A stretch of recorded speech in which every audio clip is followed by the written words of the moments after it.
Assalaamu calaykum waraxmatullaahi wabarakaatu. Waa mar kale iyo tixaniheennii dariiqa guusha, qaybtii afaraad. Asxaab badan ayaa waxay naga soo codsadeen inaan tixanahan ka dhigno maalin walba, laakiin runtii middaasi way igu adag tahay.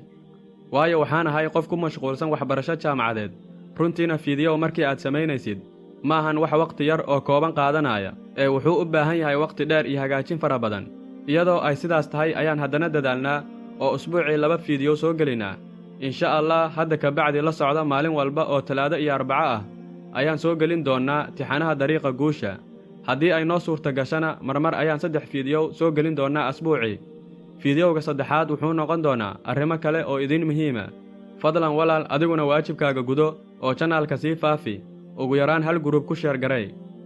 Haddaba qaybtii saddexaad waxay noo maraysay markii wiilkii yaraa uu baranayo shay kasta oo ku saabsan elektarooniyaadka iyo luuqadaha, kadibna uu xaqiijiyay arrintaas.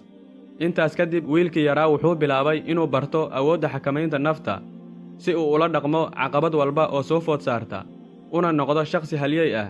Markii uu intaas oo dadaal ah xaqiijiyay sida inuu barto luuqad kasta, sidoo kale inuu barto la tacaamulka dadka, yacni xiriirka dadka, sidoo kale awoodda xakamaynta nafta, waxaas oo dhan markuu sameeyey, waqtigiina degdeg ayuu ku dhammaaday, 5 sanana way soo idlaatay. Kadib wiilkii yaraa wuxuu sameeyey inuu aruuriyo lacag, kadibna wuxuu galay jihaad dheer oo uu caqabado badan kala kulmay, ilaa markii dambe uu aas-aasay shirkaddii uu ku riyoon jiray. Wuxuuna shirkaddiisa cusub u sameeyey munaasabad furitaan iyo dabaaldeg iskugu jirto. Wuxuuna uga yeeray munaasabaddaas dad aad u fara badan oo caana si uu u tuso hal abuurkiisa. Laakiin nasiib darro 2 bilood kadib shirkaddii waa fashilmatay, fashilaad aad u xun weliba. Runtii arrintaasna marnaba ma uusan filanayn wiilka yari, maxaa yeelay wuxuu sameeyey wax kasta oo looga baahnaa shakhsi raba inuu guul weyn xaqiijiyo.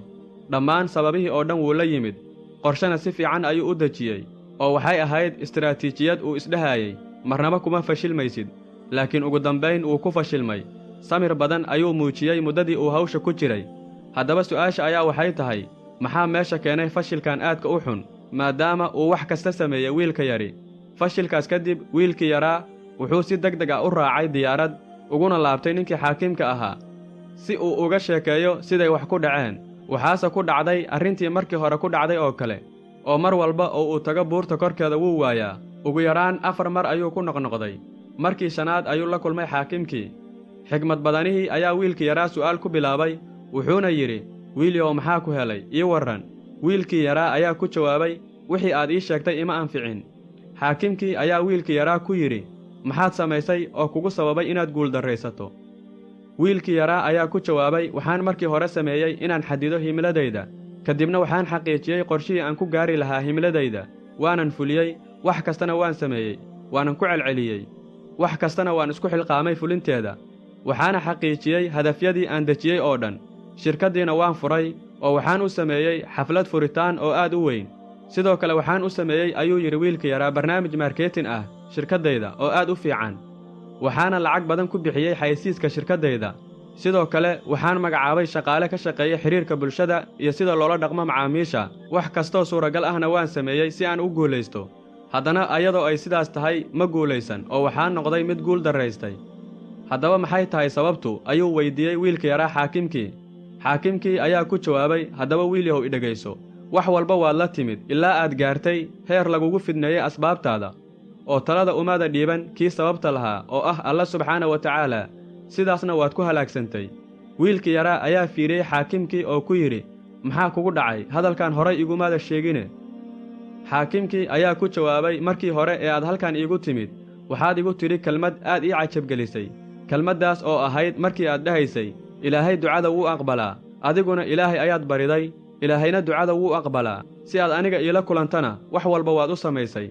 Garabkaaga ayaan gacantayda duldhigay si aan kuugu tilmaamo waddada guusha. Laakiin markii aad noqotay waad qaldantay. Mid la mida qalad ay dadka intooda badani ku dhacaan. Qaladkaas oo ah, waxay dadku u maleeyaan inay sababtu tahay midda anfacaysa keligeed, oo aysan u baahnayn wax kale. Oo waxay iloobaan kii sababta lahaa oo iyagana anfacayay. Sidaa daraaddeed wiilyahow, waa inaad mar walba niyadda ku hayso qowlkii Eebbe oo lahaa, fa idaa cazamta fatawakkal cala Allah, inna Allaha laa yuhibbul mutawakkiliin. Oo micnaheedu yahay, haddii aad arrin go'aansato, Ilaahay talada saaro, Ilaahay wuu jecel yahay kuwa talada saarta. wiilkii yaraa wuxuu fiiriyey ninkii xaakimka ahaa indhihiisa wuuna iska ooyey oo wuxuu ku yidhi garan maayo sidii aan kuu raalligelin lahaa.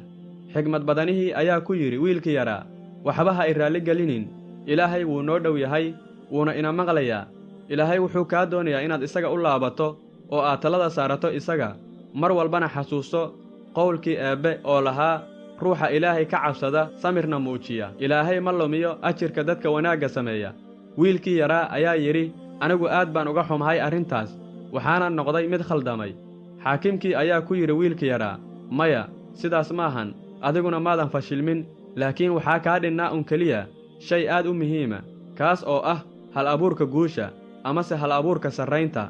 wiilkii yaraa ayaa ku jawaabay maxay tahay hal abuurka guushu? xaakimkii ayaa ku jawaabay waxaad ku dhacday khalad ay ku dhacaan dadka intooda badani. waxaad martay dariiqa sarraynta adiga oo aanan garanayn hal abuurka guusha. aniga waxaad ii weyddiisay dariiqa guusha loo maro, waana kuu tilmaamay, adiga oo doonaya inaad noqoto mid sarreeya.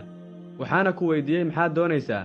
waxaadna igu tidhi waxaan doonayaa inaan shirkad nooceedu yahay elektaroniyaadka aas-aaso. kaasina maahan dariiqa guusha, ee waa dariiqa loo maro xaqiijinta hadafyada dhammaanaya wakhtiga go'an. adiguna fulintiisa waad bilowday, wax kastana waad baratay oo ku saabsan elektaroniyaadka. sidoo kale waxaad baratay luuqadihii, sidoo kale waxaad baratay sida dadka loola dhaqmo, taas oo micnaheedu yahay inaad xaqiijisay hadafkaagii iyo himiladaadiiba, oo shirkaddii aad doonaysay inaad aas-aasto ayaad aas-aastay. su'aasha aan ku weyddiinayaa ayaa waxay tahay markii aad shirkadda furtay ee haddana aad ku fashilmatay, ma waxaad ahayd mid isxakamayn kara mise kontaroolkii ayaa kaa lumay? xaakimkii ayaa haddana wiilkii yaraa weyddiiyey naftaada xidhiir ma la leedahay? wiilkii yaraa ayaa ku jawaabay maya. haddana wuxuu weyddiiyey luuqaddii aad baratay naftaada ma kula hadlaysay? wiilkii yaraa ayaa ku jawaabay si aanan fiicnayn. xaakimkii ayaa yidhi taasi waxay ka dhigan tahay in wixii aad baratay aad u adeegsatay naftaada lidkeeda. sidaa awgeed ruuxa lagu fidneeyo sababta waxa uu ku halaagsamaa sababihii uu adeegsaday. kadib ayuu u soo baxaa indhaha caalamka isaga oo xaasidaya dadka kale oo isbarbardhigaaya dad ka horreeya, naftiisana ka shakisan. sidaa awgeed innaga ayaa had ya jeer nafteenna halaagga ku ridna, innaga ayaana cabaadayna.